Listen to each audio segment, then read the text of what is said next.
and welcome back to my channel. Welcome if you are new. If you're new, my name's Autumn. I have two little girls, Alani, who is 5, and Emmy, who is 3.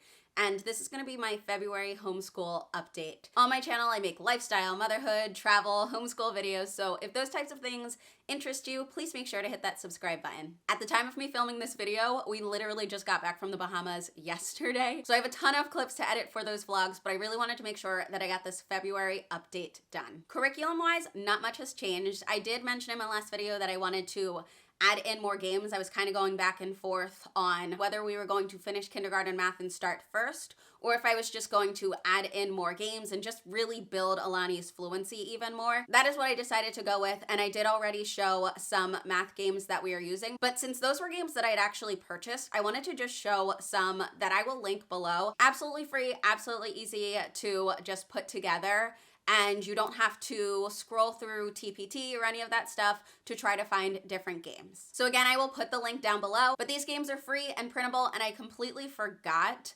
that they went with the curriculum that I am using for math. So I'm really glad that I rediscovered them. This first game, Drop and Add, super simple game that requires very few materials. You really don't even have to go out and buy anything. Another game is Ladybug Spots, but if you were using 5, you would always have 5 counters to start, and then the other person covers their eyes. And this is what makes this game like really fun, because it's kind of like a tricking the other person thing. So while the other player is covering their eyes, you take some off the board, and knowing that you started with 5, the person who was covering their eyes then has to guess how many were taken off of the board. So again, these are just fun, simple games for building fluency, and that is really what I want to focus on with Alani right now. Another thing that we've been liking is dominoes, and we have this domino set right here. I really enjoy a lot of the Chuckle and Roar products, so we actually do have quite a few. But what I like about this specific domino set is Emmy can play and Alani can play. On one side it has animals, and on the other side it does have the regular dots, so it makes it a lot easier for Emmy to play. The one negative is everything's painted on, so with dominoes a lot of times there's the indent as well, and I do find that some of the paint is wearing off, which is problematic if the dots wear off for sure. My memory card ran out, but I'm pretty sure I was just talking about how some of the paint is wearing off on these. But for Alani, one of the things that I can do with math is domino number bonds. So I love number bonds. I know that's really silly to say, but I really do. So this is what the paper looks like. I mean, easy to print, but also just easy to do on your own. And what you would do is you put the domino right here, and then you just complete the number bond. I like this one. I know that there are ones where they have this space for adding or subtracting. There are so many different ones that you can get. And honestly, I think they're so simple that most of them you can get for free. But this is just a fun way to use a domino as a math manipulative. Another math thing that Alani has been enjoying is this addition machine. And honestly, sometimes I have to just stop her from using it because after a while, the sound can drive me crazy. But it does allow her to check her own work. And all she has to do is push up one of these, and then the number is right there for her to be able to check.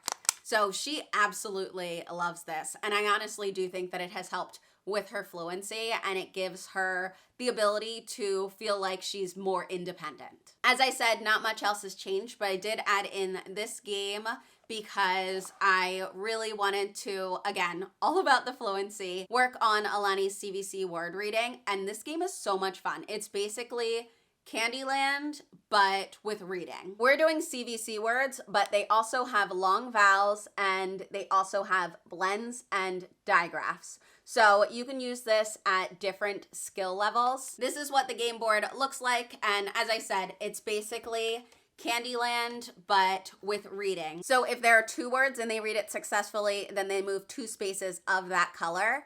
And if there is 1 word and they read it successfully, they move 1 space of that color. I love this game. I wish I thought of it myself because it's just so simple, and it'll clearly grow with us because there are other skills that we haven't even touched yet. That is mostly what we were up to in February. Obviously, outside of going to the Bahamas, we were there for 2 weeks. There was just so much to do, so much to learn, and I will definitely be sharing where we went and what we did in my upcoming Bahamas vlogs. I want to talk curriculum shopping for a little bit. I am basically done curriculum shopping for Alani, and I think I'm done for Emmy as well. I know I've said this a million times. I go back and forth on playing preschool. Sometimes I love it, sometimes I don't.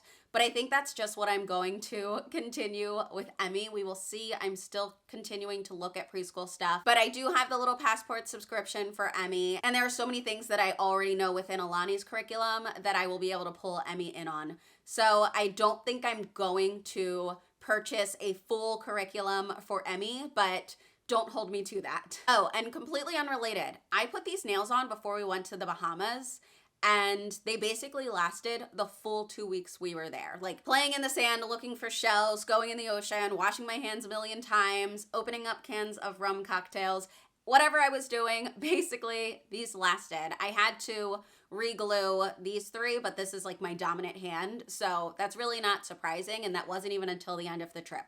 I don't often get nails to put on. I feel like I can barely function when I have nails this long, and this isn't even very long. So I don't often do it, but I will definitely say that the Kiss nails, if you put them on the right way, they stay for almost 2 weeks. Again, completely unrelated, back to curriculum. I have been looking at Spanish curriculum, and I printed off Spanish curriculum to try a million years ago. We just never touched it. One of the things I have a tough time with is I know no Spanish, and I want to learn Spanish.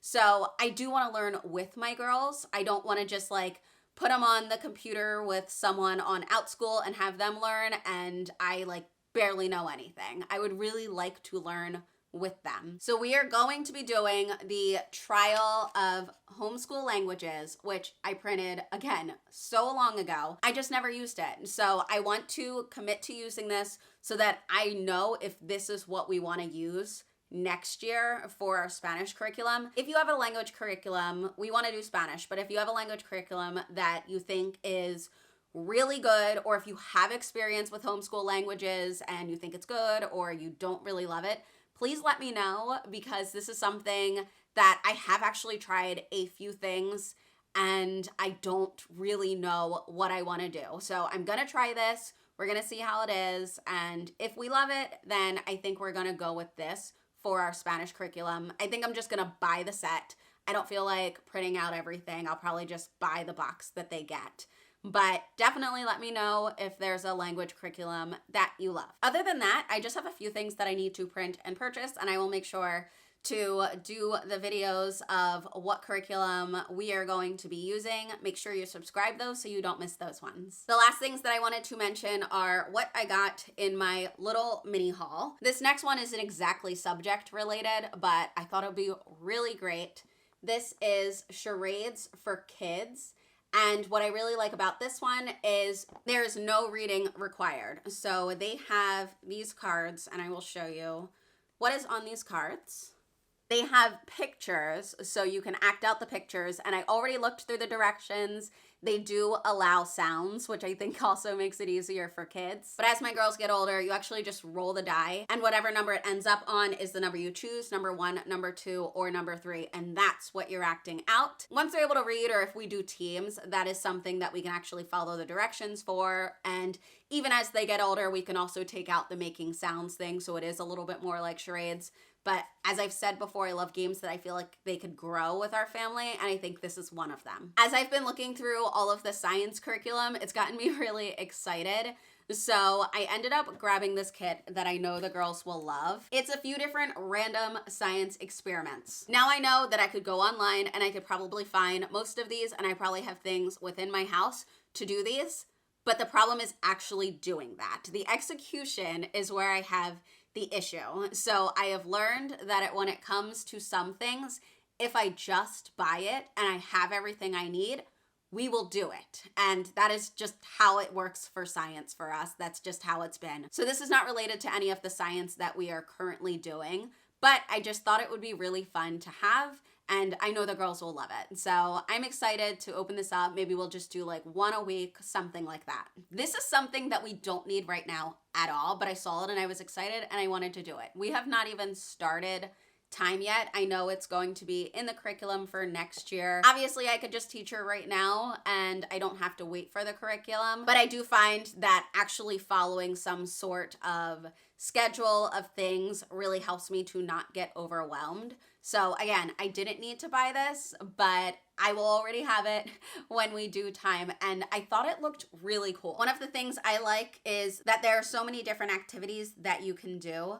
So they have different things in the booklet like concentration, flashcards, there's bingo, there's a sort of like I have, who has, you can write time, you can sequence. Again, just lots of different ways it can be used. So I really appreciate that. And I look forward to playing this once Alani is more familiar with time. And I'll definitely make updates once we've used it more. But again, I don't think we're even going to touch this until the fall. I just saw it and I wanted it now. I also grabbed these, but they hadn't arrived when I was filming the video. So I have these as well that I got in the haul. I specifically went with this one because there were other ones I saw where the letters just weren't the way that I have taught Alani to write them, but I like that they have the spot for pictures, and I think that Alani will really like these ones. I do have a few more things I ordered, but I'll just show them in the March video since they didn't arrive in time. That is going to be it for my February update video though. So again, if you like videos like this, please make sure you subscribe to my channel.